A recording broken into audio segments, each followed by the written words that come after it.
Mari belajar kebenaran Alkitab dengan konsep yang benar bersama konsep Cohen Serves People. Setiap Senin malam pukul 19.00 WIB, Anda dapat menyaksikan tayangan ini secara live di Facebook dan YouTube kami, Cohen Serves People. Jika ada pertanyaan, silakan komentar di kolom komentar yang tersedia. Mari bersama kami dalam acara diskusi Alkitab Live bersama konsep Cohen Serves People.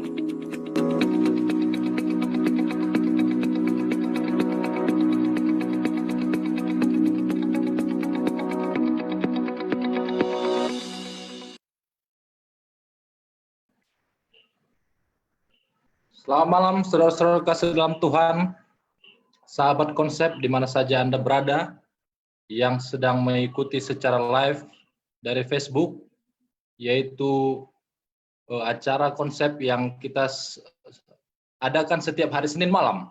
Dan pada malam hari ini, kita akan kembali disuguhkan dengan pelajaran-pelajaran Alkitab, di mana tema sepanjang satu bulan ini adalah pekabaran-pekabaran dari kitab Kejadian. Dan yang akan menjadi narasumber kita pada malam hari ini adalah Pendeta Edwin Pasaribu yang bertugas sementara ini di daerah Kalimantan. Dan kita sama-sama pada Zoom ini, kali ini bersama dengan sahabat konsep dan juga tim konsep, dan sebagai penasihat kita yaitu Pendeta Milton Pardosi juga sudah bersama dengan kita. Baiklah, saudara-saudara, sahabat-sahabat konsep, pada malam hari ini kita akan segera memulai diskusi kita ini dengan berdoa yang dipimpin oleh Pendeta Ari Depari. Mari kita sama-sama berdoa. Bapa kami di sorga, kami berterima kasih atas segala berkat dan perlindungan Tuhan sepanjang kehidupan kami. Hingga pada sore menjelang malam ini Tuhan, kami juga masih Tuhan berikan kembali kesempatan untuk dapat bersama-sama bertemu secara virtual dengan maksud untuk kembali membicarakan dan mempelajari pelajaran dan firman-firman yang Tuhan sudah berikan. Dan kami memohon Tuhan dengan kuasa Roh Kudus, hati dan pikiran kami akan dapat dikuasai sehingga seluruh rangkaian pelajaran yang kami pelajari pada sepanjang malam ini dapat menjadi satu hal yang akan memberikan pengertian kepada kami dan tentunya akan memberikan kuasa agar kami dapat lebih setia kepada Tuhan. Secara khusus untuk hamba-Mu, Pendeta Muda Edwin Pasaribu yang akan membawakannya, dan sehingga kuasa Roh Kudus akan dapat menjadi bagiannya untuk dapat memaparkan seluruh materi yang sudah dipersiapkan. Juga pada pembimbing kami, Pendeta Pardosi, yang akan membimbing seluruh pelajaran ini agar tetap dapat berjalan dengan baik sesuai dengan tuntunan Roh Tuhan atas kami. Kami berdoa untuk seluruh yang bersama-sama dengan kami agar Tuhan memberkati sehingga seluruh hal yang kami lakukan ini dapat menjadi kemuliaan bagi nama Tuhan. Ampuni segala kesalahan dan dosa kami. Di dalam nama Yesus kami berdoa. Amin. Amin. Terima kasih Pendeta Ari Depari yang melayani di Konferensi Jawa kawasan Timur. Baik, pada malam hari ini topik yang akan dibawakan oleh Pendeta Muda Edwin Pasaribu yaitu yang berjudul konsep umat pilihan dalam kitab Kejadian. Konsep umat pilihan dalam kitab Kejadian. Nah, bagaimana umat pilihan ini akan dijelaskan secara terperinci di dalam kitab Kejadian, yaitu oleh Pendeta Edwin Pasaribu, dan marilah kita bersama-sama untuk mendengarkan apa yang menjadi pelajaran kita pada malam hari ini. Baik, silakan Pendeta Edwin Pasaribu diberikan kesempatan untuk mempresentasikan. Baik, Shalom, selamat malam bagi kita semua, sahabat-sahabat konsep dan juga para hamba Tuhan yang boleh bersama-sama dengan kita di Zoom meeting ini pada malam hari ini. Begitu juga dengan sahabat konsep Dr. Bagus Koko yang sudah hadir juga di Zoom ini. Selamat datang. Baik, izinkan saya untuk men-share screen pada malam hari ini.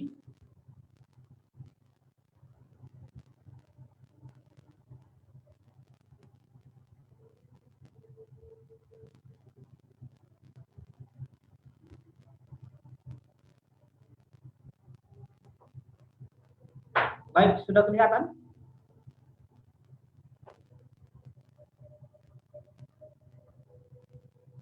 Sudah kelihatan kah, saudara? Sudah, silakan. Sudah ya? Oke, baik. Terima kasih. Baik, pelajaran kita pada malam hari ini dengan judul konsep umat pilihan dalam kitab Kejadian. Tadi sudah disampaikan oleh Pendeta Jimmy Barat menjadi judulnya. Baik, langsung saja. Latar belakang daripada konsep umat pilihan dalam kitab Kejadian ini, saya ambil latar belakangnya dari bagaimana manusia berdosa. Nah, Allah memberikan perintah kepada manusia di dalam Kejadian 2 ayat yang ke-16, dikatakan demikian, semua pohon dalam taman ini boleh kamu makan buahnya dengan bebas.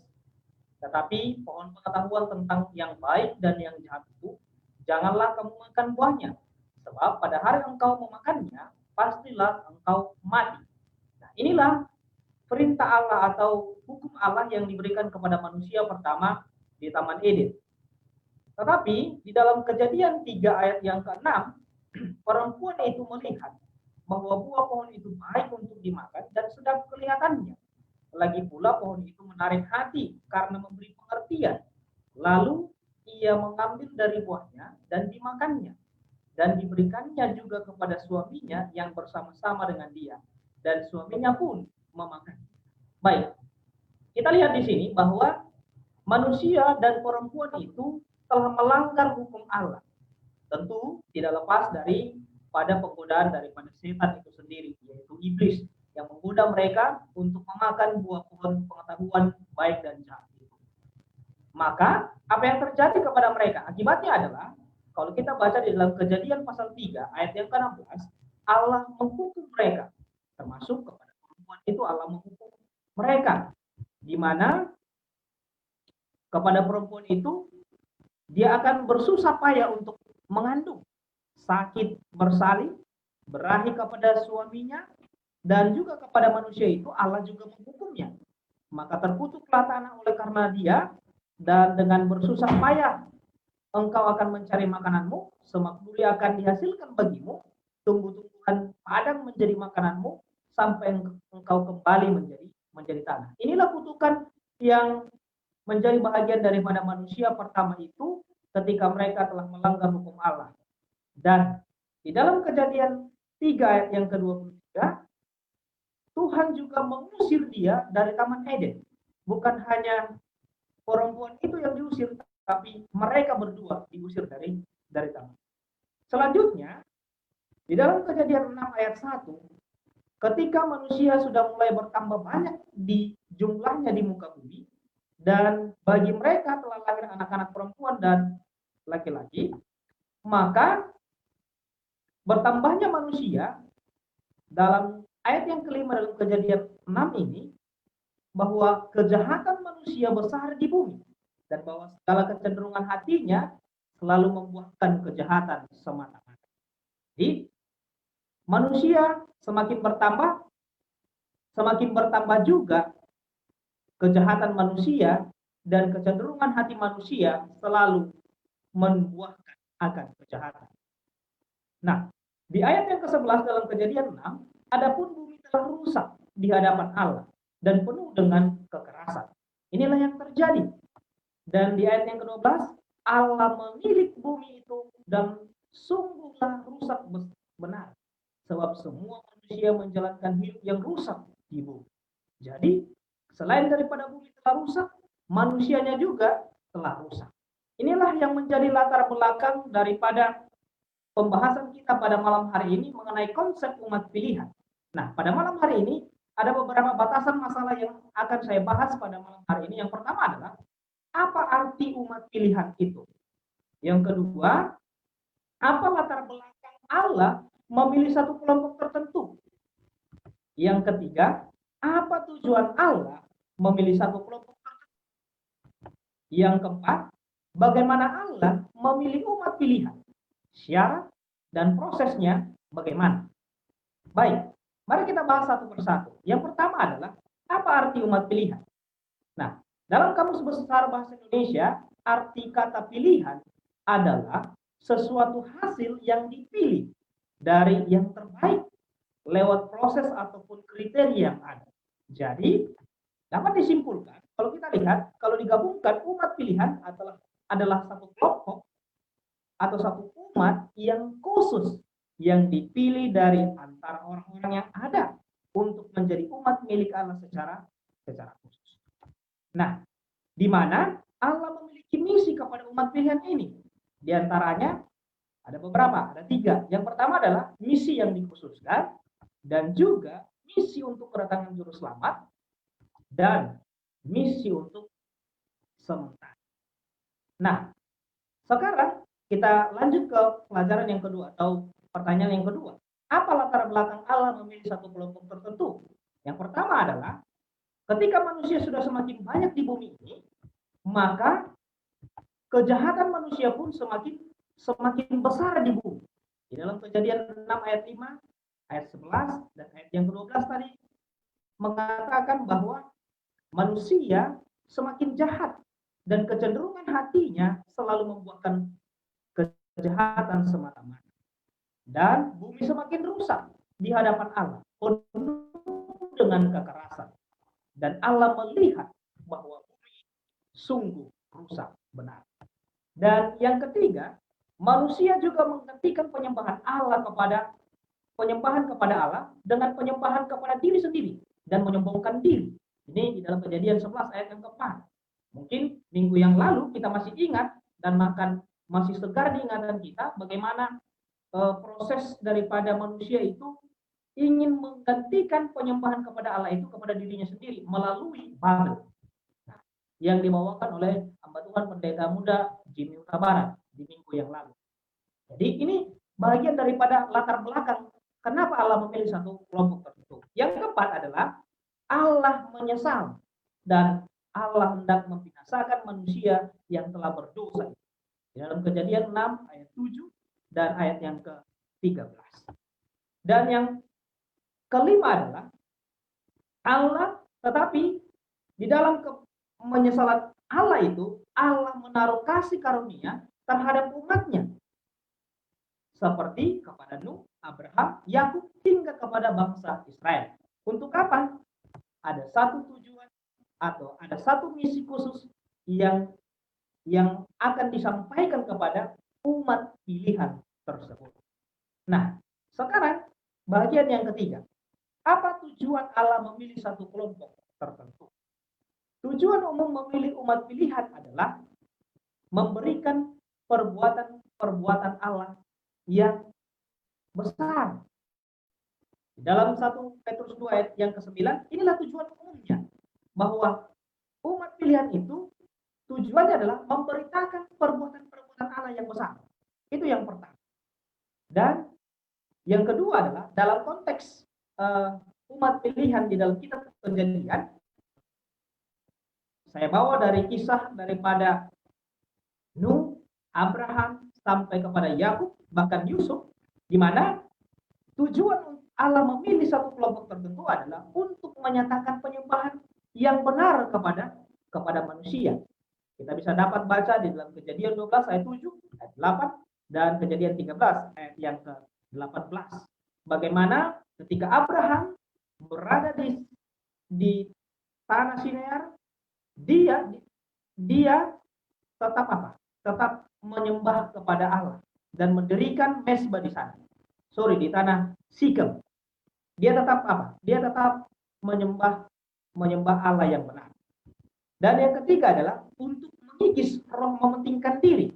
Di dalam Kejadian 3 ayat 18, saya juga bawa konteks Abraham ketika Abraham, yaitu gembala-gembala Abraham dan juga gembala-gembala Lut berselisih paham karena padang rumput yang semakin menyempit dan domba-domba mereka semakin banyak, maka Abraham mengalah kepada Lot dan memberikan lembah Jordan kepada Lot.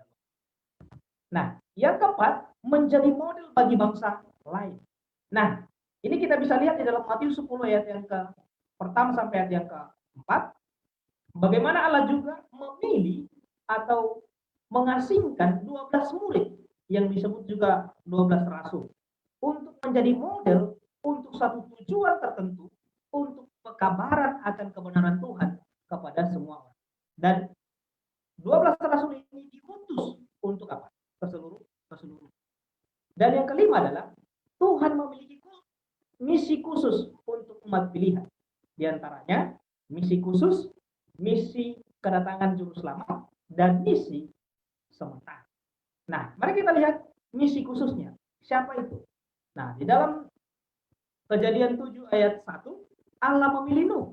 Allah memilih umatnya untuk menjalankan misi khususnya seperti Nuh, di mana Allah memanggilnya untuk tujuan khusus.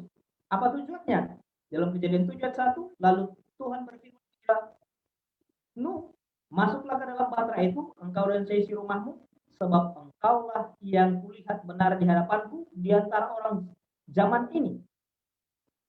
Apa tujuan Allah untuk misi khususnya? Yang pertama adalah untuk menyelamatkan umatnya itu, termasuk Nuh dan seisi rumahnya. Dan juga ada misi khusus lagi untuk mereka. Di dalam tulisan Renubuat Sejarah Para Nabi halaman 98 dan 99 dikatakan, sementara membuat bahtera ia harus berkhotbah bahwa Tuhan akan menurunkan air bah di atas bumi untuk membinasakan orang-orang jahat itu. Sementara Nuh menyampaikan amaran kepada dunia ini, usaha pekerjaannya memberikan bukti kesungguh-sungguhannya.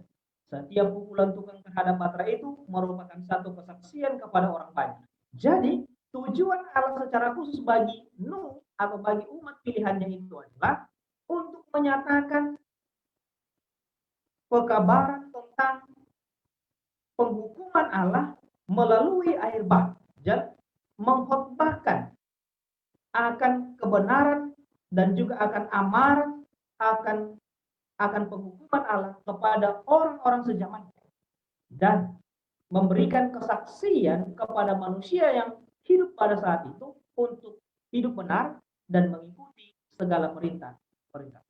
Inilah misi khusus kepada kepada Nuh. Yang kedua adalah misi untuk kedatangan juru selamat. Di dalam Kejadian 9 ayat 26, 17 ayat 5 dan 18 ayat 19, bahwa Tuhan memilih Sem, Abraham, Ishak, Yakub, bangsa Israel menjadi jalan keselamatan bagi manusia. Dan kalau kita lihat lagi di dalam tulisan Renubuat Sejarah Para Nabi, inilah awal mula daripada konsep umat pilihan itu. Garis keturunan Sem akan menjadi asal dari umat pilihan, asal umat perjanjian Tuhan, asal penebus yang dijanjikan itu. Tuhan adalah Allah Sem, darinya akan turun Abraham, dan bangsa Israel akan yang melaluinya Kristus akan datang. Jadi konsep umat pilihan di kitab Kejadian diawali dari Nuh dan juga selanjutnya kepada Sem, Abraham, Yakub, bahkan sampai kepada Israel, sampai kepada Kristus datang. Dan yang ketiga adalah misi sementara. Di dalam Kejadian 37 ayat yang ke-27, marilah kita jual dia kepada orang Ismail ini, tetapi janganlah kita apa-apakan dia, karena ia saudara kita, darah daging kita, dan saudara-saudaranya mendengarkan perkataan itu. Saudaraku, untuk misi sementara ini, Tuhan memilih Yusuf. Dan Tuhan mengizinkan Yusuf dijual oleh kakak-kakaknya ke Mesir untuk satu tujuan pemeliharaan sementara untuk umatnya. Dan di dalam Kejadian 41 ayat 55, 42 ayat 5, Allah memilih Yusuf menjadi pembawa misi sementara untuk tujuan penyelamatan dari kelaparan. Di mana kita bisa lihat di sana dalam Kejadian 41 ayat 55 sampai Kejadian 42 ayat 5, ketika seluruh negeri Mesir menderita kelaparan, ada Yusuf di sana yang menjadi apa? Kepala gudang bahan makanan di zaman itu. Dan di antara kelaparan yang begitu mengerikan, bangsa Israel juga terkena dampaknya. Di dalam Kejadian 42 ayat 5, jadi di antara orang yang datang membeli gandum, terdapatlah juga anak-anak Israel, sebab ada kelaparan di tanah Kanaan. Jadi, tujuan Allah untuk memilih Yusuf untuk misi sementara adalah, di dalam Kejadian 45 ayat 5, adalah untuk memelihara kehidupan umat Allah dan mendahului mereka untuk datang ke Mesir. Dan yang kedua adalah di dalam Kejadian 45 ayat 7, maka Allah telah menyuruh aku mendahului kamu untuk menjamin kelanjutan keturunanmu di bumi ini dan untuk memelihara hidupmu sehingga sebagian besar daripadamu tertolong. Jadi inilah tujuan Allah memilih Yusuf untuk tujuan sementara. Untuk apa? Untuk memelihara penyelamatan daripada umat Tuhan itu dari bala kelaparan. Baik, yang keempat, bagaimana Allah memilih umat pilihan? Syarat dan prosesnya bagaimana? Syarat umat pilihan adalah, yang pertama adalah dalam konteks kitab Kejadian, dimulai dari Nuh, Abraham, Yakub, dan juga bangsa Israel secara khusus. Yang pertama adalah ada ujian iman dan juga ada pengorbanan, di mana kita lihat dari Nuh bahwa ketika Nuh diminta oleh Tuhan untuk membuat batra dan disuruh juga masuk ke dalam batra, Nuh harus diuji imannya. Hujan tidak langsung turun, tapi Nuh harus menunggu 7 hari. Itu satu ujian iman. Begitu juga dengan Abraham. Ketika Abraham dipanggil oleh Tuhan dari keluar dari tanah Ur Kasdim, itu satu ujian iman yang luar biasa juga, di mana Tuhan tidak tunjukkan kemana dia pergi, tapi Abraham tetap mau mengikuti akan apa yang menjadi rencana Tuhan. Dan di dalam sejarah para nabi halaman 137-138 mengatakan, tetapi sebagian syarat yang pertama untuk kegenapan janji itu harus ada satu ujian iman. Satu pengorbanan dituntut. Apa yang dihadapkan kepada Abraham bukanlah ujian yang enteng. Bukan pula satu pengorbanan yang kecil yang dituntut daripadanya. Jadi, kepada umat pilihan itu tidaklah harus ada satu syarat, yaitu ujian iman dan pengorbanan yang tidak enteng. Untuk apa? Untuk mereka. Dan apalagi? Nah, kita lihat di dalam pola atau di dalam konteks umat pilihan dalam kitab Kejadian, yaitu Nuh, Abraham, Yakub, dan Yusuf, polanya hampir sama. Yang keempat adalah percaya kepada Tuhan. Yang kelima adalah benar di hadapan Tuhan. Yang keenam, takut akan Tuhan. Dan yang ketujuh adalah beriman kepada Tuhan. Nah, sekarang bagaimana prosesnya? Proses Allah memilih mereka. Dalam Kejadian 6 ayat 8, dalam konteks Nuh dan juga konteks Abraham, bangsa Israel, Yakub, mereka dipilih adalah oleh karena kasih karunia daripada Allah itu sendiri. Nah, sekarang pertanyaannya adalah, apakah ini untuk keselamatan kekal? Tidak. Kenapa? Karena di dalam Roma 9 ayat 13 dan 16 dikatakan, seperti ada tertulis, aku mengasihi Yakub, tetapi membenci Esau. Jika demikian, apakah yang hendak kita katakan? Apakah Allah tidak adil? Mustahil. Sebab Dia berfirman kepada Musa, aku akan menaruh belas kasihan kepada siapa aku mau menaruh belas kasihan. Dan aku bermurah hati kepada siapa aku mau bermurah hati. Jadi, hal itu tidak bergantung pada kehendak orang atau usaha orang, tetapi kepada kemurahan hati Allah. Jadi, ini bukan berbicara tentang keselamatan. Allah memilih Yakub dan membenci Esau, ini bukan berkaitan dengan keselamatan, melainkan kepada jalur keselamatan. Meskipun secara hidup, keimanan memang Esau lebih memilih untuk hidup berbeda dari iman orang tuanya, tetapi itu terjadi setelah Esau bertumbuh dewasa. Tetapi Allah telah memilih Yakub bahkan sebelum Yakub lahir. Jadi ini bukan masalah keselamatan, tetapi masalah jalur keselamatan itu sendiri. Dan yang ketiga adalah proses pemilihannya adalah hak prerogatif Allah. Jadi hak Allah yang pilih, syaratnya Allah yang tahu. Nah, di dalam Roma 9 ayat 21 dan 22, adakah tukang periuk tidak mempunyai hak atas tanah liatnya untuk membuat dari gumpalan yang sama satu benda untuk dipakai guna tujuan yang mulia dan satu benda lain untuk dipakai guna tujuan yang biasa? Jadi, kalau untuk menunjukkan murkanya dan menyatakan kuasanya, Allah menaruh kesabaran yang besar terhadap benda-benda kemurkaannya yang telah disiapkan untuk kebinasaan. Jadi, itu adalah hak daripada Allah. Nah, yang keempat, Allah memiliki kelompok tertentu bukan berarti Allah mengabaikan yang lain. Contohnya, kita lihat Elia.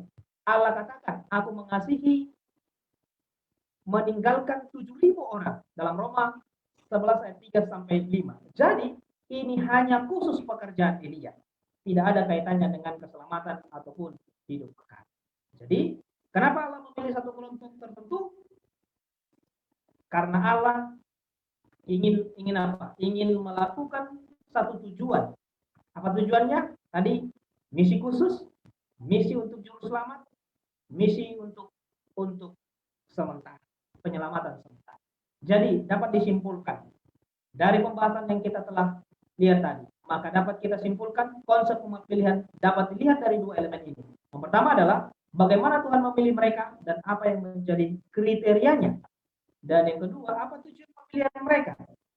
Nah, dapat kita simpulkan dari sejak Nuh, Sem, Abraham, Ishak, Yakub, dan Yusuf, pola dan kriteria yang dipakai oleh Allah cenderung sama. Di mana mereka memiliki iman kepada Tuhan, menyembah Tuhan yang benar, memiliki keselamatan oleh karena kasih karunia, dan yang keempat, hak prerogatif Allah. Dan apa tujuannya untuk mereka? Tujuannya adalah untuk misi penyelamatan, mengkhotbahkan kebenaran kepada manusia yang telah jahat, memberikan amaran penghukuman Tuhan kepada manusia yang jahat, memberikan pola atau model pada manusia yang telah jatuh ke dalam dosa, dan ada tujuan khusus yaitu umat pilihan memiliki misi yang dikhususkan seperti Nuh untuk mengabarkan akan penghukuman Allah, dan yang kedua umat pilihan memiliki misi dalam janji penebusan manusia dari dosa seperti Allah memilih Sem, Abraham, Ishak, Yakub, dan sampai kepada Yesus. Dan yang ketiga, umat pilihan juga memiliki misi sementara untuk penyelamatan seperti Allah menempatkan Yusuf di Mesir. Dan sekarang bagaimana kita? Apakah kita umat pilihan? Ya, kita adalah umat pilihan. Di dalam 1 Petrus 2 ayat 9. Tetapi kamulah bangsa yang terpilih, imamat yang rajani, bangsa yang kudus, umat kepunyaan Allah sendiri, supaya kamu memberitakan perbuatan-perbuatan yang besar dari Dia yang telah memanggil kamu keluar dari kegelapan kepada terangnya yang ajaib. Jadi kita sekarang punya tugas yang besar. Apa itu? Memberitakan perbuatan-perbuatan yang besar dari Dia, dari Yesus Kristus. Yaitu tugas kita adalah memberitakan misi penyelamatan dan juga misi akan kebenaran Tuhan kepada semua orang. Inilah yang menjadi pelajaran kita pada malam hari ini. Terima kasih Tuhan kita sekalian. Amin.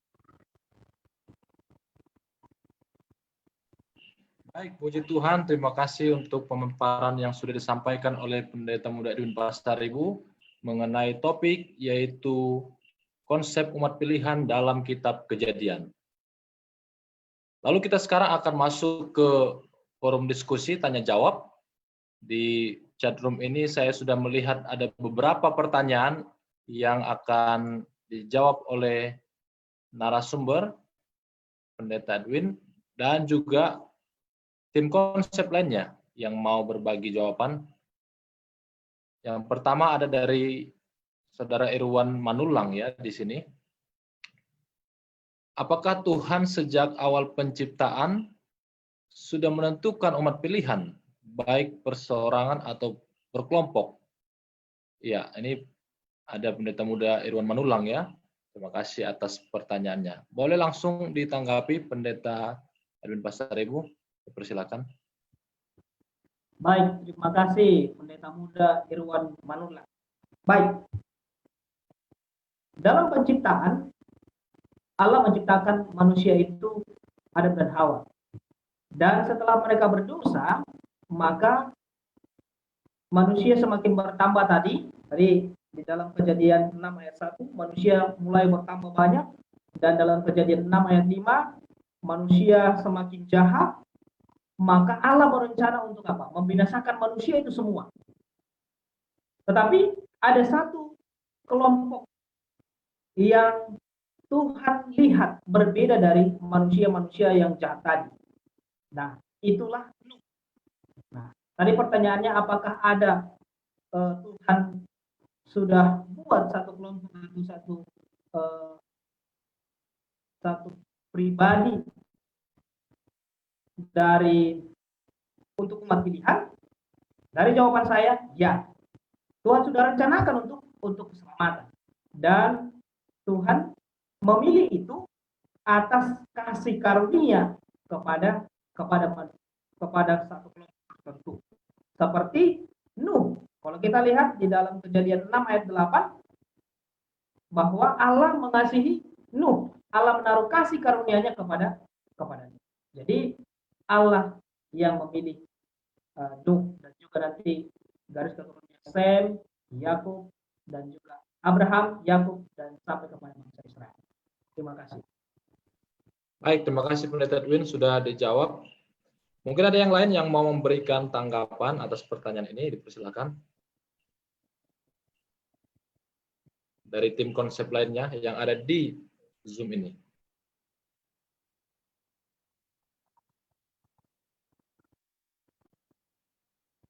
Baik, kalau tidak ada, kita lanjut dulu ke pertanyaan yang kedua, yaitu pertanyaan dari yang ada di chat Zoom ini. Apakah status sebagai umat pilihan yang dipilih secara khusus itu akan melekat selamanya atau bisa dicabut? Ya, apakah status sebagai umat pilihan ya itu akan melekat seterusnya atau berarti hanya sementara saja, ya itu maksudnya. Silakan Pendeta Edwin. Baik, terima kasih Pendeta Jimmy Utabarat.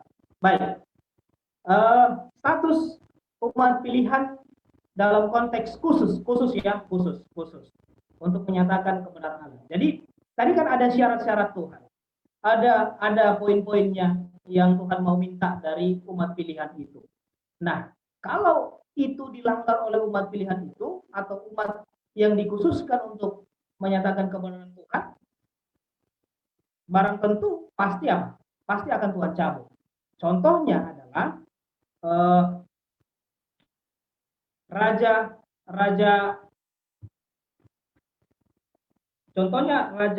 pertama bangsa Israel, di mana kita lihat bahwa Tuhan memilih dia atas kriteria daripada bangsa itu sendiri.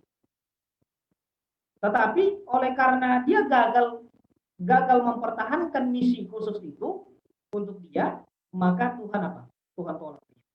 Saya rasa Raja Saul, Tuhan tolak dia. Jadi saya rasa bisa saja ditolak oleh Tuhan.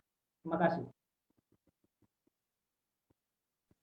Baik, terima kasih jawabannya Pendeta Edwin Pasaribu. Untuk tambahan, kami persilahkan dulu pendeta muda yang lainnya, mungkin ada yang mau menambahkan atau memberikan komentar tentang dua pertanyaan yang sudah tadi atau pertanyaan yang barusan dijawab oleh Pendeta Pasaribu, dipersilakan. Saya. Oke, silakan Pendeta Alexander Hetarion. Jadi untuk memahami konsep pertanyaannya dari Pendeta Irawan Manulang, bagaimana konsep mengenai umat pilihan di awal mulai penciptaan? Ya, kalau melihat pembahasan yang disampaikan oleh apakah kedengaran suara saya atau Pendeta Marupapa saja yang suara kecil? Ya, silakan lanjut. Kedengaran. Oke, jadi dalam poinnya konsep daripada umat pilihan itu memang diawali dari zamannya Abraham. Di sana disampaikan konsep umat pilihan di sana ya. Dari segi bagaimana Allah memberikan janji kepada Abraham di sana. Nah, tetapi dalam memahami konsep keselamatan sejak dari Adam dan Hawa, nah begitu. Jadi kita harus bisa bedakan di sana bagaimana Tuhan mengutus satu kelompok kepada misinya dengan Tuhan menyelamatkan siapa saja yang datang kepadanya. Nah, tadi Pendeta Edwin sudah sampaikan di sana bahwa secara kelompok akan ada syarat-syaratnya di sana. Sekarang apakah bisa lepas? Kalau Tuhan sudah pilih ya rencana Tuhan ya terserah Tuhan, kan tadi Pendeta Edwin seperti itu mengatakannya. Jadi memang haknya Tuhan di sana untuk menyatakan lepas atau tidak lepas. Intinya Tuhan telah merencanakan. Nah, itu dia. Makanya nanti di pembahasan berikutnya yang saya bisa tambahkan juga ada rencana Tuhan kepada kelompok khusus untuk menyalurkan misi selanjutnya, kan begitu. Tapi untuk keselamatan Tuhan sudah ciptakan sejak Adam dan Hawa jatuh ke dalam dosa. Nah, misi keselamatan itu diberikan kepada umat manusia yang jatuh dalam dosa gitu. Nah, sehingga untuk memahami konsep ada satu kelompok dan Tuhan memberikan kasih karunia-Nya kepada orang-orang yang diselamatkan itu harus dibedakan di sana ya. Karena Tuhan tetap akan mengirimkan satu kelompok yang akan boleh merealisasikan kasih-Nya Tuhan itu sendiri supaya diterima oleh semua orang, kan begitu. Jadi harus ada tetap satu pilihan di sana supaya kita clear di sini. Ada sebuah perbedaan yang sedang mau dijelaskan oleh pembicara atau pemateri kita saat malam hari ini supaya kita sama-sama satu paham di dalam pembahasan ini. Nah, begitu mungkin yang bisa saya respon dari dua pertanyaan tersebut. Baik, terima kasih ya. Saya rasa cukup jelas dari kedua pendeta muda yang sudah memberikan jawaban dan juga pertanyaan. Atau ada yang lain yang mau menambahkan? Dipersilakan. Baik, kalau tidak ada, mungkin boleh Pendeta Pardosi menambahkan dari dua pertanyaan di atas, yaitu Saudara Irwan dan juga pertanyaan dari Saudara Maro. Silakan, Saudara Pardosi. Baik, selamat malam dan salam jumpa kembali para sahabat konsep yang melihat secara live di Facebook maupun nanti di YouTube dan sahabat-sahabat yang sudah ikut di Zoom ini ya. Baik, pertanyaannya baik dan menarik ya. Apakah status sebagai umat pilihan yang dipilih secara khusus itu sudah ada di awal ya? Apakah Tuhan sejak awal penciptaan sudah menentukan umat pilihan, baik perseorangan atau berkelompok? Ya. Sebenarnya kalau nggak ada dosa, nggak ada umat pilihan itu. Ya. Nah itu sama seperti pertanyaannya begini. Apakah Tuhan itu sudah menyiapkan rencana penebusan pada waktu Dia mau menciptakan dunia ini? Jawabannya sudah. Tuhan itu sudah punya plan A, plan B. Plan A-nya menciptakan dunia, manusia, dan manusia itu hidup setia selama-lamanya. Plan B-nya menciptakan manusia, manusia itu jatuh ke dalam dosa, lalu Tuhan harus mencari jalan untuk menebus manusia itu, itulah melalui Yesus Kristus. Nah, dengan plan A, plan B seperti itu, maka ketika plan B yang terjadi, dan itu yang terjadi dalam Kejadian pasal 3, manusia itu berdosa, maka Tuhan harus melakukan step-stepnya supaya plan B itu menebus manusia itu dapat dilakukan. Karena itulah janjinya di Kejadian 3:15, aku akan mengadakan permusuhan antara keturunanmu dan keturunan perempuan ini. Itu kata Tuhan kepada setan.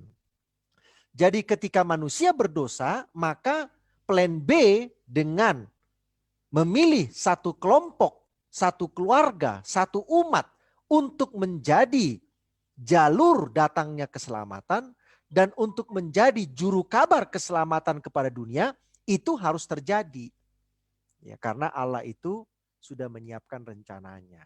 Tapi kalau seandainya manusia tidak berdosa, ya tidak perlu ada umat pilihan. Karena yang diciptakan Tuhan itu dan semua nanti keturunannya, kalau tidak berdosa, ya sudah itu umat pilihan.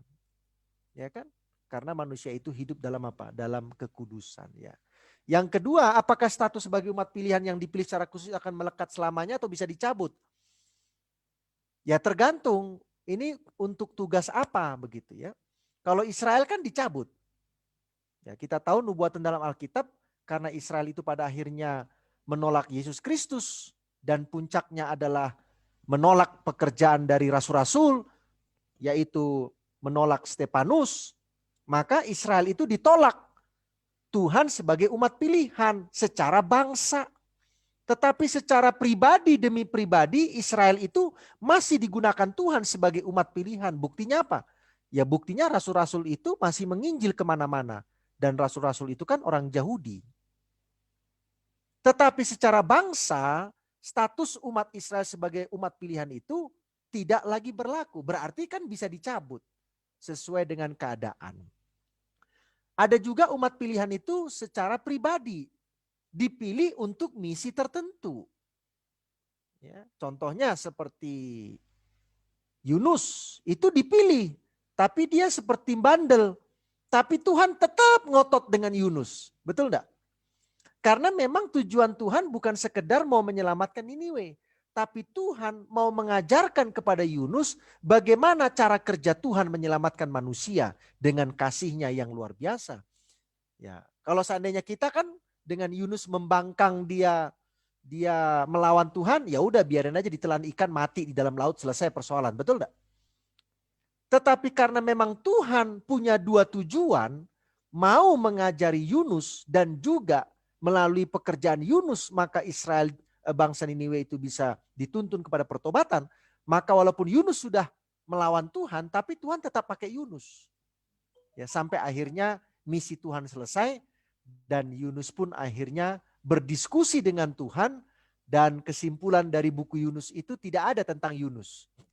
Ya, Yunus menulis buku tentang Yunus, tetapi kesimpulan tentang dirinya tidak ada. Apakah Yunus itu akhirnya memahami cara kerja Tuhan dalam menyelamatkan manusia? Ya, tidak ada kesimpulannya di buku Yunus ya. Jadi kita cari kesimpulan masing-masing lah ya, gitu. Jadi bisa saja itu dicabut dari kita kalau kita tidak mengikuti aturannya. Tapi bisa saja Tuhan masih membiarkan kita melakukannya karena sebenarnya tugas itu bukan hanya untuk orang lain tapi juga untuk diri kita sendiri. Itulah seperti Yunus. Terima kasih banyak. Terima kasih Pendeta Pardosi sudah menambahkan dengan sangat jelas untuk kedua pertanyaan yang kita diskusikan tadi. Baik, sekarang kita akan lanjut ke pertanyaan lainnya, yaitu dari Dr. Ida Bagus Koko di chat Zoom ini. Saya akan bacakan untuk dijawab oleh Pendeta Edwin Pasaribu terlebih dahulu. Tentang pemilihan oleh kasih karunia Tuhan, apakah yang pertama dipilih dulu baru memiliki iman, seperti contohnya Nuh, atau memiliki iman dulu baru dipilih? Atau yang penting percaya aja lah dan beriman. Walaupun tidak seperti Nuh percayanya, tapi dapat juga dipilih oleh Tuhan. Ya, bagaimana ini tentang pemilihan seseorang berdasarkan kasih karunia Tuhan? Silakan Pendeta Edwin Pasaribu. Baik, terima kasih. Baik, untuk jalur keselamatan, Allah telah memilih sesuai dengan kriterianya sendiri dan sesuai dengan haknya sendiri. Dan itu kita bisa lihat dari Abraham. Allah memilih Abraham, Ishak, Yakub, dan kadang-kadang seperti yang kita lihat bahwa mereka ada juga yang melenceng, ada juga yang kadang-kadang ya berdosa juga kadang-kadang. Nah, sekarang tadi pertanyaannya adalah apakah beriman dulu baru dipilih atau dipilih dulu baru beriman, atau percaya dan beriman itulah yang menjadi umat pilihan. Baik, saya mau tegaskan bagi kita pada malam hari ini bahwa Allah memilih satu kelompok tertentu itu karena hak daripada Tuhan itu sendiri, dan kita tidak bisa komentari itu. Dan yang kedua adalah memang Allah menaruh kasih karunia kepada umatnya, kelompok tertentu, termasuk kepada Nuh. Tuhan memberi kasih karunia kepadanya. Dan ada juga syarat-syarat atau teladan. Makanya tadi ada tujuan umat pilihan itu. Tujuannya adalah untuk apa? Untuk menyatakan kebenaran Tuhan, dan itu harus diikuti dengan pola hidupnya. Yang percayalah, berimanlah. Jadi harus diikuti dengan pola hidupnya. Jadi itu sepaket, tidak bisa dipisahkan. Yang mana duluan? Tidak bisa. Tapi itu sudah sepaket.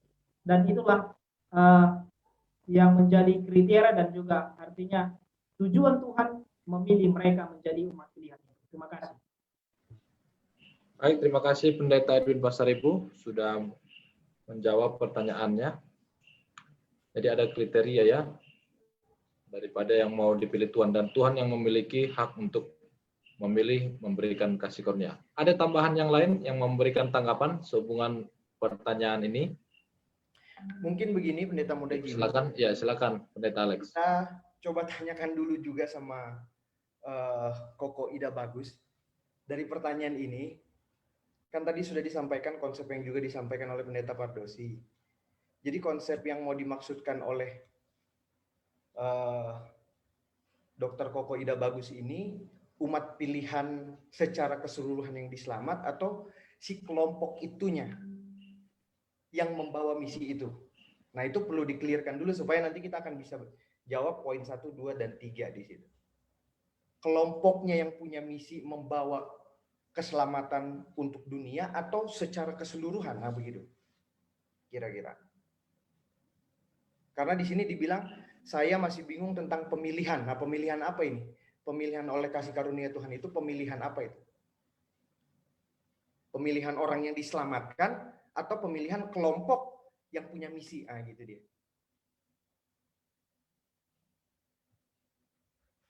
Jadi pemilihan yang dimaksud adalah pemilihan sebagai pembawa berita keselamatan itu. Berarti Ya, seperti contohnya tadi seperti Nuh, ya. Ya, yaitu silakan, pemilihannya itu berarti kepada kelompok itu sendiri ya. Bagaimana Tuhan memilih misinya kepada satu orang personal itu, sehingga nanti dari dia kita bisa lihat bahwa misinya berjalan dari generasi ke generasi. Itu yang yang mau ditanyakan oleh Koko Ida Bagus. Ya, saya perjelas saja maksudnya di sana supaya Pendeta Edwin bisa lebih menjawab. Oke, terima kasih Pendeta Alex. Ada yang mau menanggapi pertanyaan ini? Bagaimana Tuhan memilih seseorang melalui kasih karunia-Nya? Silakan. Baik. Ya, Pendeta Ari, silakan. Saya paham apa yang dimaksudkan oleh Dr. Ida Bagus, dan satu logika yang saya tangkap ya dari semua pemaparan yang sebenarnya sudah jelas diberikan oleh Pendeta Edwin tadi adalah bahwa iman adalah salah satu syarat utama bagi orang-orang itu untuk dapat menjadi orang atau umat pilihan. Karena secara logika pekerjaan yang harus dilakukan itu adalah pekerjaan Tuhan. Nah, kalau dipertanyakan apakah dia punya iman dulu atau nanti imannya belakangan setelah itu, saya pikir tidak boleh begitu.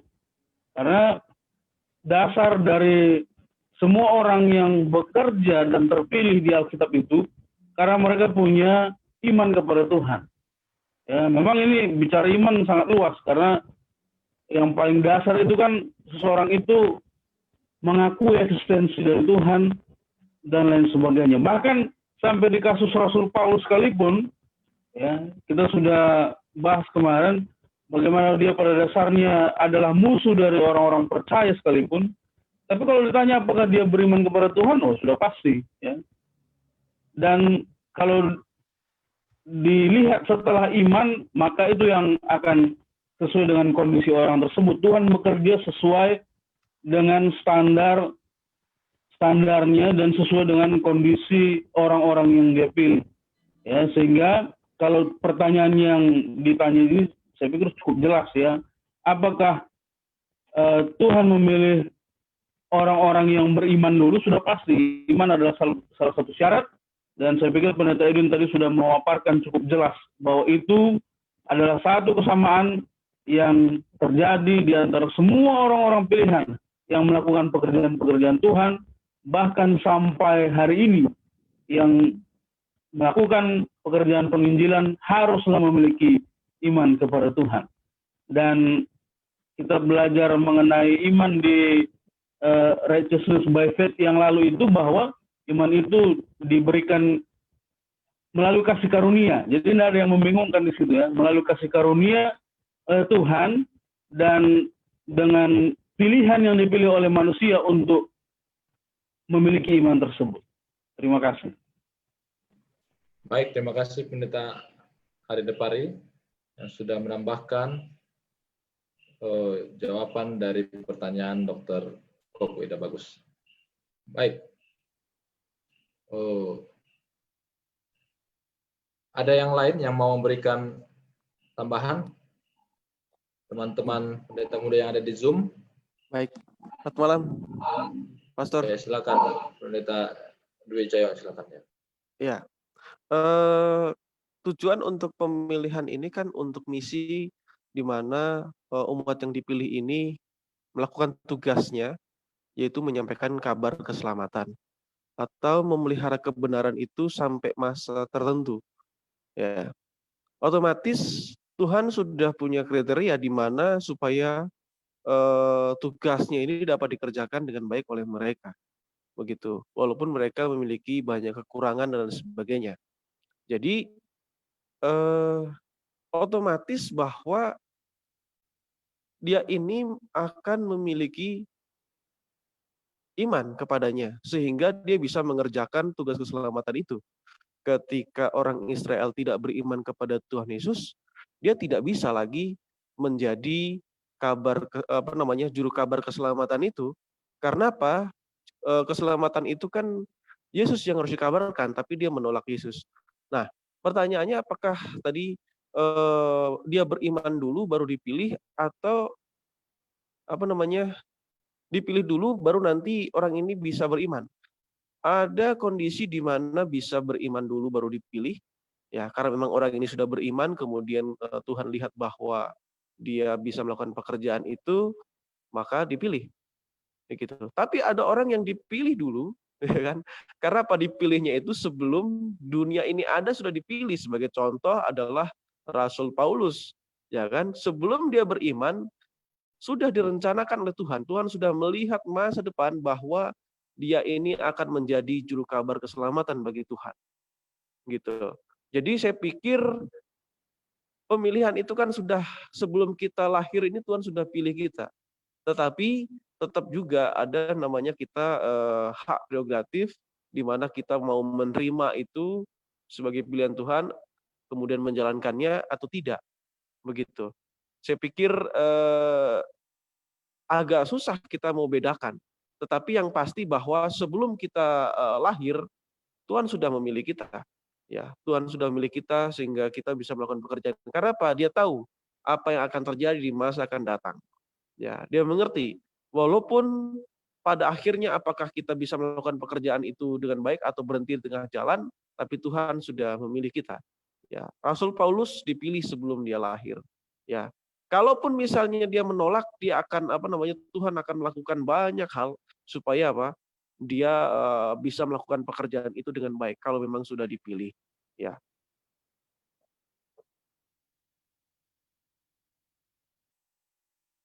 Baik, terima kasih tambahannya Pendeta Dwi Cahyono.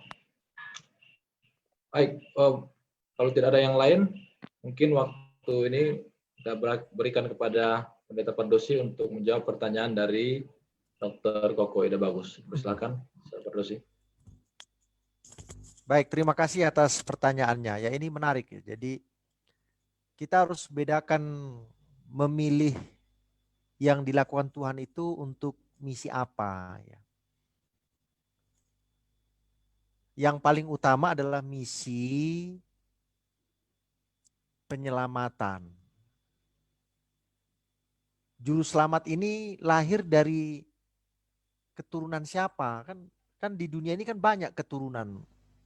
Ya dari Sem, Ham, Yafet itu kan akhirnya menjadi jutaan keturunan gitu. Nah ini datangnya dari siapa? Apakah Tuhan mau pilih dari semua keturunan lahir juru selamat? Kan jadi kacau nanti juru selamat ini kan. Jadi ada sejuta juru selamat nanti jadinya kan. Nah itu sebabnya Tuhan memilih siapa yang akan dia pilih untuk menjadi jalur keselamatan itu. Jalur keselamatan itu artinya menjadi nenek moyang dari sang Mesias itu. Abraham dipilih, oke. Abraham itu punya anak, namanya Ishak, oke. Ishak punya 2 anak, nah kan harus dipilih lagi nih antara anak Ishak yang namanya Yakub dan Esau. Maka Tuhan pakai jalurnya apa? Yakub, betul? Yakub ternyata punya anak 12 laki-laki 1 perempuan. Lalu ini dari yang 12 laki-laki 1 perempuan ini mau pilih yang mana? Oh gampang aja lah, dari 13 anak ini keluar juru selamat. Akhirnya kan 13 juru selamat lah nanti yang akan keluar. Nah itu sebabnya Tuhan memilih suku apa? Yehuda, betul enggak? Ya, betul. Ya. Suku Yehuda ini banyak sekali anak-anaknya, betul enggak? Keturunannya. Akhirnya Tuhan pilih 1, yaitu siapa? Daud. Oke? Dan dari Daud inilah akhirnya dengan anaknya, cucunya, cicitnya, terus menerus ujungnya ketemulah siapa? Mesias itu, ya. Nah, inilah yang namanya jalur keselamatan itu. Ini yang dipilih oleh Tuhan, ya, sehingga suku-suku Israel yang lain tidak bisa komplain karena memang itu sudah pilihan Tuhan. Ya. Nah, tetapi Tuhan juga memilih ada tugas yang lain atau tugas khusus namanya, ya, tugas khusus. Nah, tugas khusus ini pun adalah hak prerogatif Tuhan juga. Nah, dalam pertanyaan ini adalah dipilih dulu baru punya iman atau punya iman dulu baru dipilih. Ya tergantung kebutuhannya. Saya kasih contoh. Nuh itu bukan satu-satunya orang yang beriman di zaman Nuh hidup. Enggak, ada Metusala dan lain sebagainya. Tetapi dari semua orang beriman itu, maka Nuh dipilih sebagai orang yang akan mengabarkan tentang datangnya penghakiman dan orang yang akan membangun bahtera itu. Kalau semua orang beriman yang hidup di zaman Nuh itu dipakai Tuhan sebagai alat seperti Nuh, maka bisa jadi akan ada 100 bahtera. Karena setiap orang bangun apanya? Bahteranya sendiri kan? Jadi akhirnya menjadi bingung lah nanti orang. Binatang pun bingung. Kau bahtera yang nomor berapa? Nomor 1, nomor 2, nomor 3, nomor 4, nomor 5 atau nomor berapa kan? Karena ada bahtera 100. Dan yang 100 itu sama-sama berkhotbah, dunia akan apa? Dihancurkan air bah. Ya. Jadi tidak hanya Nuh yang beriman di masa itu. Tidak. Cuman kan masalahnya bahtera itu baru datang 120 tahun lagi. Sehingga banyak orang-orang yang beriman di zaman Nuh itu sudah meninggal dunia. Sehingga tidak melihat itu bahtera. Ya, tetapi orang di zaman Nuh itu banyak yang beriman kepada Tuhan. Tetapi Tuhan memilih Nuh sebagai juru kabar tentang datangnya air bah. Dan orang yang akan membangun apa? Bahtera. Oke? Tapi ada juga orang yang tidak beriman sama sekali sama Tuhan. Tapi dipakai Tuhan untuk menolong Israel. Itu contohnya Kores. Kores itu kan penyembah berhala. Raja orang Medo Persia. Tetapi Tuhan memilih dia dari segitu banyaknya raja-raja Medo Persia yang akan muncul dan yang sudah muncul. Untuk memulangkan Israel kemana? Ke Yerusalem, betul? Ya. Tetapi itu bukan tugas untuk keselamatan datangnya Mesias itu, bukan. Ada tugas-tugas khusus yang Tuhan bisa pilih sebagai apa? Sebagai alat. Tetapi kalau mau mengabarkan keselamatan, ya memang harus percaya dulu kepada keselamatan yang ditawarkan oleh Yesus Kristus, oleh Tuhan. Tapi kalau dalam misi-misi yang tidak terkait kepada keselamatan, ya Tuhan bisa menggunakan orang kafir menolong bangsa Israel. Bisa, bisa. Dipilih Tuhan. Kores itu kalau saudara baca buku Yesaya, ini adalah tangan Tuhan. Tangan Tuhan saudara-saudara. Padahal dia bukan penyembah Tuhan, bukan. Bukan ya. Abraham itu di antara orang-orang sekaumnya di Ur Kasdim, dialah orang yang menyembah kepada Tuhan. Lalu Tuhan ambillah dia, dikeluarkan dari kaumnya, dikeluarkan dari bangsanya, karena Tuhan punya maksud yang lain kepada dia, yaitu maksud datangnya Mesias sebagai apa? Sebagai juru selamat itu. Jadi mana ini yang penting? Punya iman dulu baru dipilih atau dipilih dulu baru punya iman? Ya tergantung apa tujuan Tuhan memilih saudara dan saya. Apa tujuannya? Kalau tujuannya untuk membawa kabar keselamatan, maka saudara dan saya harus punya iman dulu kepada Tuhan. Nah itu sebabnya tadi ada di bawah kisah Rasul Paulus ya. Saulus ini kan dia percaya kepada Tuhan. Tetapi dia tidak percaya, tidak paham, tidak menerima tentang siapa itu Yesus. Itu sebabnya dia perlu ditatar dulu tentang Yesus Kristus itu. Makanya waktu ditanya, Saulus, Saulus mengapa engkau menganiaya aku? Jawab suara dari sorga itu, siapa kau Tuhan? Lalu jawabnya apa? Aku. Yesus yang kau aniaya itu. Dia harus ditatar dulu. Setelah dia ditatar, dia paham. Barulah dia apa? Dia siap untuk menjalankan misi Tuhan. Ya. Tetapi kalau misi-misi yang tidak terkait kepada keselamatan, kehidupan kekal, maka Tuhan bisa gunakan siapa saja. Bahkan yang tidak beriman sama Tuhan bisa Tuhan gunakan. Ya. Tetapi sebenarnya Tuhan gunakan dia untuk menuntun dia juga untuk percaya kepada Tuhan. Ya, karena dia mau digunakan Tuhan. Jadi untuk pertanyaan-pertanyaannya selanjutnya yang saya baca di sini adalah apakah setiap orang yang beriman otomatis sebagai umat pilihan? Harusnya iya dengan tadi pekabaran 1 Petrus 2:9. Apa itu? Memberitakan apa? Kabar keselamatan. Itulah tugas kita sebagai umat pilihan. Tetapi mungkin Pak Pendeta, saya ini kalau menginjil kepada orang yang kitab sucinya beda dengan saya nggak berani Pak Pendeta. Ya berarti saudara tugas khususnya bukan itu. Menginjil kepada orang yang Alkitabnya beda. Saudara tugas khususnya menginjil kepada orang yang kitab sucinya sama. Itu pun umat pilihan. Lalu Tuhan memanggil yang lain untuk menginjil kepada orang yang kitab sucinya beda. Ya, itu kan umat pilihan juga, tapi misinya beda. Karena saya menginjil kepada yang kitab sucinya beda. Pendeta muda Edwin Pasaribu menginjil kepada yang kitab sucinya sama. Paham ini maksud saya ya?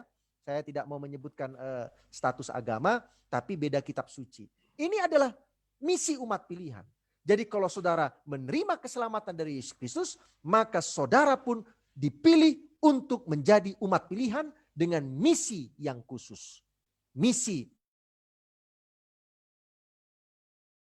yang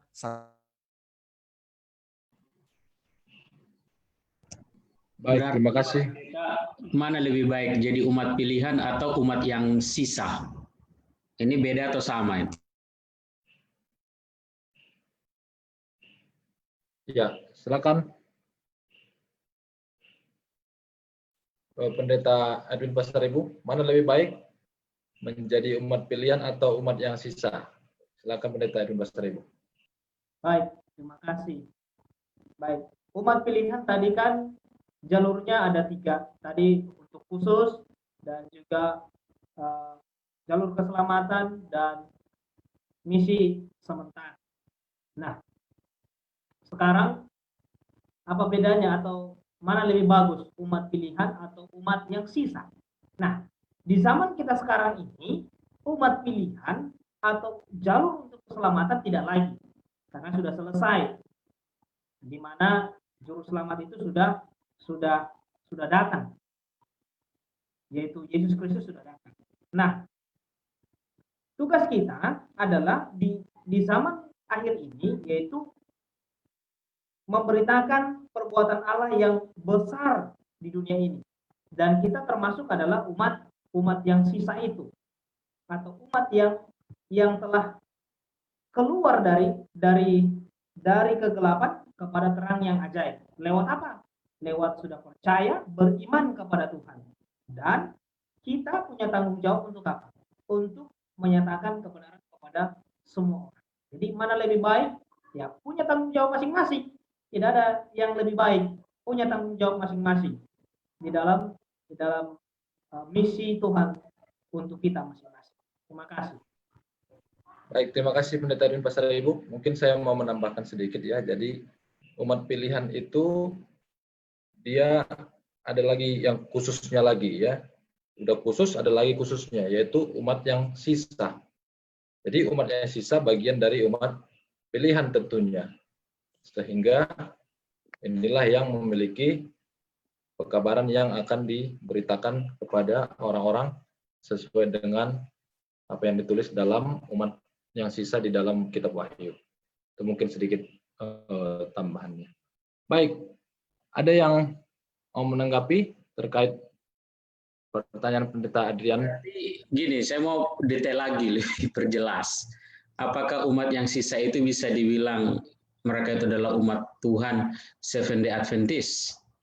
Itu umat yang sisa, ataukah di luar daripada gereja Advent itu ada juga yang disebut sebagai umat yang sisa? Kalau umat pilihan, oke, kita semua, kita dipilih.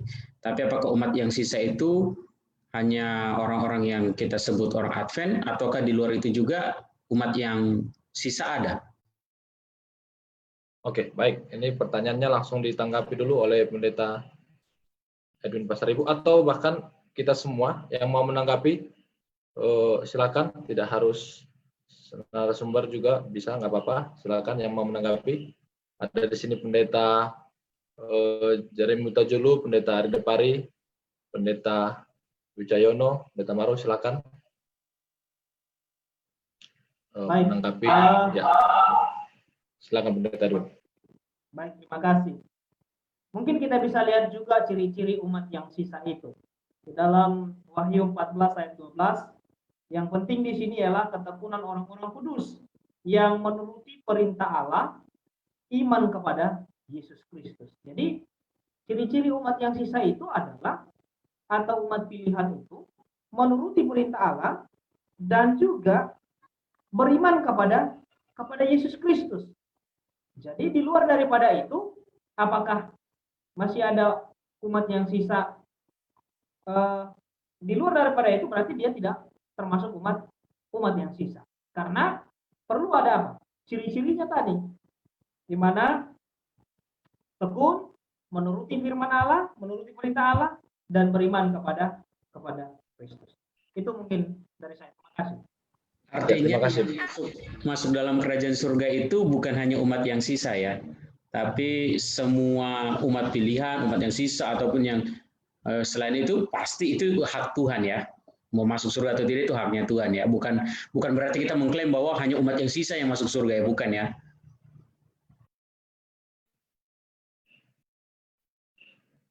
Ya, baik. Ada tanggapan yang lain terkait pertanyaan dari Pendeta Adrian? Ya, jadi tadi umat pilihan, sekarang umat yang sisa. Ya, silakan.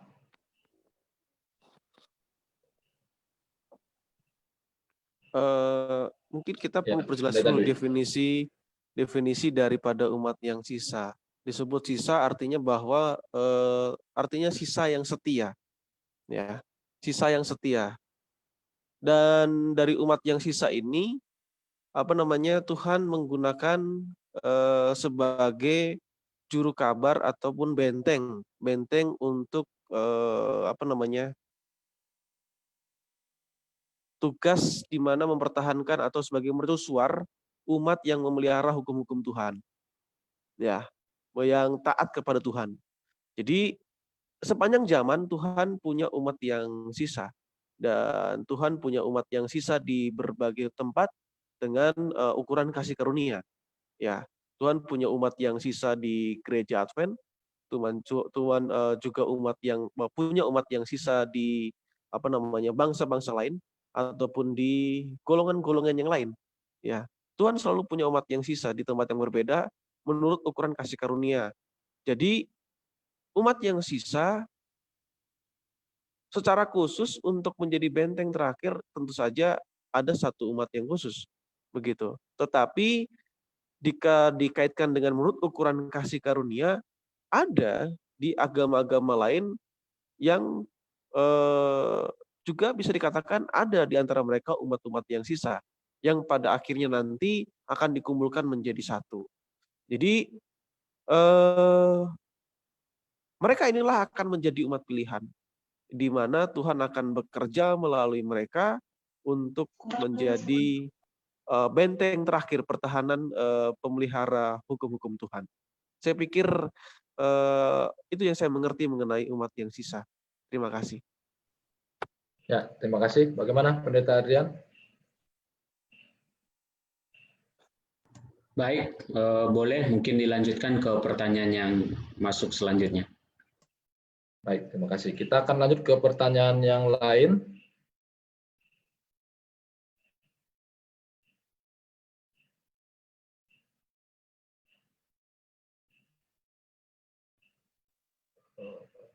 Oke, pertanyaan yang lain yang ada di chat Zoom ini, saya akan membacakannya. Izin bertanya, apa maksud dari dipilih sebagai jalur keselamatan? Apakah umat pilihan itulah yang menjadi jalur keturunan dari mana Yesus akan lahir? Atau kelompok yang memiliki doktrin keselamatan yang benar yang harus dikabarkan? Ya, jadi ini pertanyaan langsung saja ditanggapi oleh Pendeta Edwin, atau ada yang lain mungkin yang mau menanggapi sebelum Pendeta Edwin tentang jalur keselamatan. Ya, apakah umat pilihan itu yang menjadi jalur keselamatan atau kelompok yang memiliki doktrin keselamatan yang benar yang harus dikabarkan? Silakan. Oke, silakan Pendeta Edwin Pasaribu dijawab pertanyaan ini. Baik, apa maksud dari dipilih sebagai jalur keselamatan? Jadi dia dipilih menjadi kelompok atau umat yang menjadi jalur keselamatan itu sendiri, atau jalur juru selamat itu sendiri. Sama seperti yang sudah dijelaskan tadi oleh Sir Pardosi, bahwa jalurnya hanya satu, ya, dari Abraham, Ishak, Yakub sampai ke Yakub, Yehuda sampai ke Yehuda, Daud hingga kepada Yesus. Jadi apakah umat pilihan itu menjadi jalur keturunan dari mana Yesus akan lahir, atau kelompok yang memiliki doktrin keselamatan yang benar harus dikabarkan? Ini maksudnya bahwa umat pilihan yang sudah ditentukan untuk ini, untuk jalur keselamatan, ya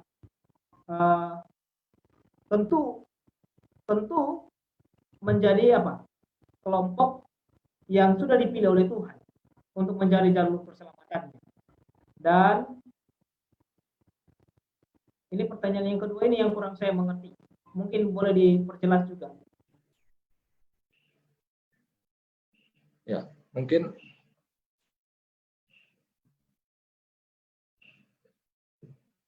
pertanyaannya saya rasa sudah terjawab tadi ya. Kenapa ada jalur keselamatan? Karena memang juru selamat itu harus lahir dari satu keturunan, satu nenek moyang, nanti menjadi banyak, ya itu maksudnya ya. Lalu kemudian yang kedua, atau kelompok yang memiliki doktrin. Nah, ini sepertinya tidak. Jadi Tuhan tidak berbicara mengenai doktrin ya untuk memilih keselamatan itu, tetapi cara yaitu dengan kasih karunia, dan juga bagaimana Tuhan sendiri yang memiliki hak untuk memilih, tapi sesuai dengan kriteria yang Tuhan mau tentunya ya. Baik, boleh. itu mungkin yang bisa ditanggapi. Ada yang lain yang memberikan tambahan? Oke, Sir Pardosi yang sudah aktif di sini lagi, silakan. Baik, mohon maaf tadi jaringan internetnya rusak. Umat yang sisa ya, umat yang sisa itu bicara akhir zaman. Dia tidak bicara dari sejak zaman Adam. Jadi kenapa disebut umat yang sisa? Ya karena sudah menjelang akhir zaman. Nah, umat yang sisa ini punya kriteria khusus, punya misi yang khusus, punya pekabaran yang khusus, punya tanda yang khusus untuk dibawa, diberitakan kepada seluruh dunia. Nah, pertanyaannya adalah apakah hanya umat yang sisa yang masuk surga? Nah, saudara mau bicaranya zaman kapan dulu? Kalau zamannya adalah di akhir zaman, ya jawabnya iya. Tapi kalau bicara dari sejak zaman Adam dan Hawa sampai akhir zaman, maka semua penyembah-penyembah Allah yang benar menerima keselamatan itu datangnya dari Tuhan, walaupun Yesusnya belum hadir, karena Adam dan Hawa itu kan Yesusnya belum hadir ya, tapi mereka percaya akan datangnya keselamatan itu, maka mereka itulah yang menjadi warga negara sorga. Ya, tinggal melihat konteksnya mau bicara di zaman yang mana.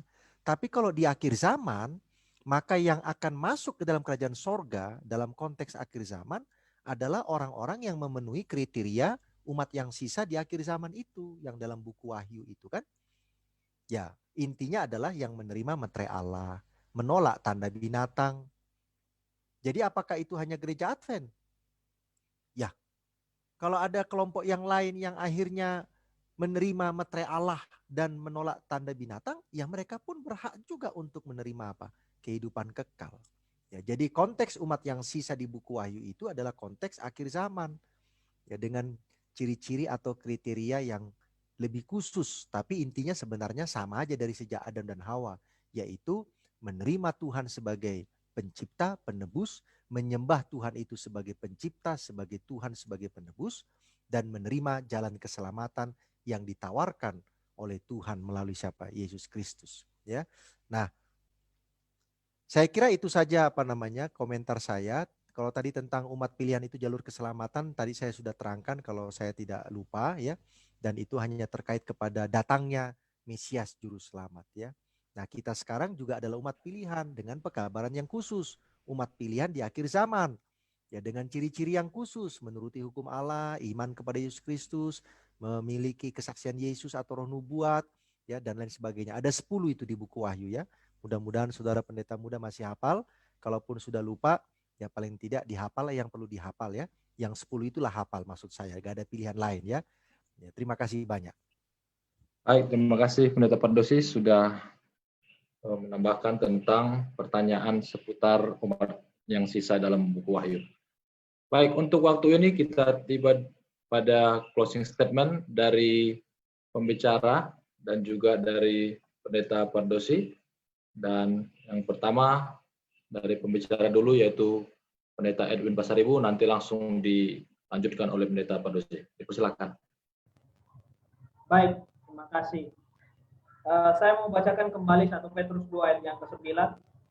Tetapi kamulah bangsa yang terpilih, imamat yang rajani, bangsa yang kudus, umat kepunyaan Allah sendiri, supaya kamu memberitakan perbuatan-perbuatan yang besar dari Dia, yang telah memanggil kamu keluar dari kegelapan kepada terangnya yang ajaib. Jadi, saudara dan saya telah dipilih oleh Allah ketika kita beriman, ketika kita percaya kepada Tuhan, kita punya tanggung jawab untuk memberitakan perbuatan-perbuatan yang besar dari Dia. Dan itulah tugas kita saat ini. Dan Allah telah memilih saudara dan saya untuk apa? Misi-misi khusus daripada Tuhan itu sendiri. Untuk apa? Untuk mengabarkan akan kabar kebenaran itu kepada semua orang. Sama seperti ketika Allah telah memilih ke-12 muridnya ketika Yesus berada di dunia ini. Untuk apa? Untuk misi tertentu. Dan begitu juga dengan kita. Kita juga diminta untuk apa? Untuk menyatakan kebenaran Tuhan, penghukuman Allah, dan bahkan berita kebenaran Tuhan dan berita kedatangan Yesus yang kedua kali yang akan segera datang. Itulah yang akan kita sampaikan kepada semua orang, semua bangsa, semua suku, semua kaum, agar berita kebenaran ini boleh tersebar luas dengan cepat. Dan Yesus akan datang untuk menjemput kita. Ini menjadi closing statement saya pada malam hari ini. Tuhan memberkati kita. Baik, giliran saya sekarang untuk closing statement. Ya, Sir, silakan. Oke, baik.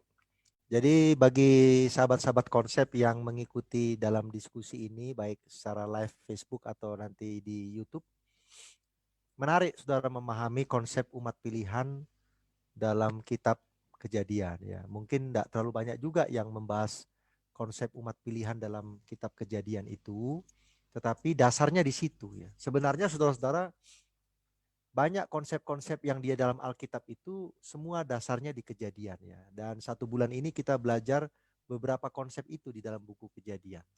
Dan itu menjadi patron untuk konsep-konsep di Keluaran sampai buku Wahyu. Ya, bahwa Allah itu bekerja secara spesifik demi keselamatan manusia dan dia bekerja bersama dengan manusia. Nah, itu sebabnya dia memilih karena dia harus bekerja bersama dengan manusia untuk mewujudkan rencana kealahan itu demi keselamatan manusia. Nah, berbanggalah kita bahwa kita menjadi umat pilihan dan kita memanggil orang lain untuk bersama dengan kita menjadi umat pilihan. Ya, untuk memberitakan kabar keselamatan ini dan pada akhirnya semua yang sudah menerima kabar keselamatan itu maka masing-masing kita akan menerima upah bila mana kita tetap setia sampai akhir hidup kita.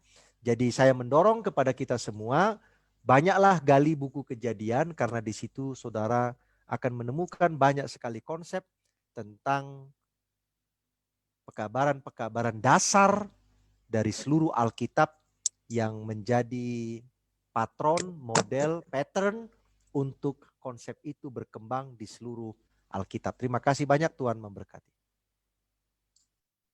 Baik, terima kasih Pendeta Pardosi dan juga Pendeta Erwin Pasaribu dan pendeta-pendeta muda lainnya bersama dengan sahabat konsep yang ada di Zoom ini dan juga tentunya sahabat-sahabat konsep yang menyaksikan dari Facebook atau juga nanti di YouTube.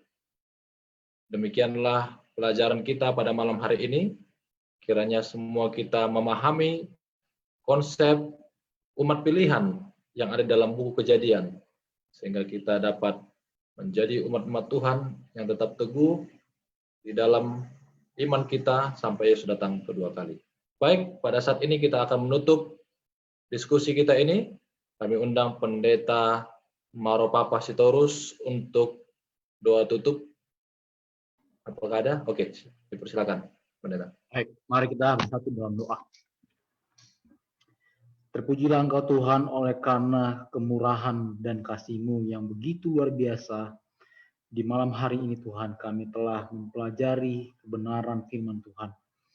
Dengan demikian Tuhan kami semakin memahami arti iman dan bagaimana Tuhan memilih kami. Tuhan, biarlah kami akan terus berfokus kepada panggilan Tuhan untuk membawa kabar baik Injil keselamatan dimanapun kami berada, agar dengan demikian datangan Tuhan tidak lama lagi. Tuhan, kami bersama di dalam nama Tuhan sekarang dan selamanya. Di dalam nama Yesus kami berdoa dan mengucap syukur. Amin. Amin. Terima kasih Pendeta. Baik, untuk minggu depan yang akan membawa pembicara maksud saya ya, yaitu Pendeta Alexander Hetarihon, di mana topiknya adalah rencana Allah kepada umat pilihan dalam buku Kejadian ya. Jadi rencana Allah kepada umat pilihan itu di dalam buku Kejadian. Jadi masih seputar buku Kejadian. Itulah sebabnya pada malam hari ini saya mengingatkan teman-teman semua sahabat konsep, jangan lupa untuk menyaksikan tetap tayangan konsep ini minggu depan secara live di Facebook. Dan semoga nanti setiap apapun yang kita pelajari akan membuat iman kita bertumbuh, sehingga kita tetap kokoh di dalam iman kita kepada Tuhan. Baik, terima kasih. Kami mengucapkan kepada kita semua, selamat malam. Kiranya Tuhan memberkati kita. Amin.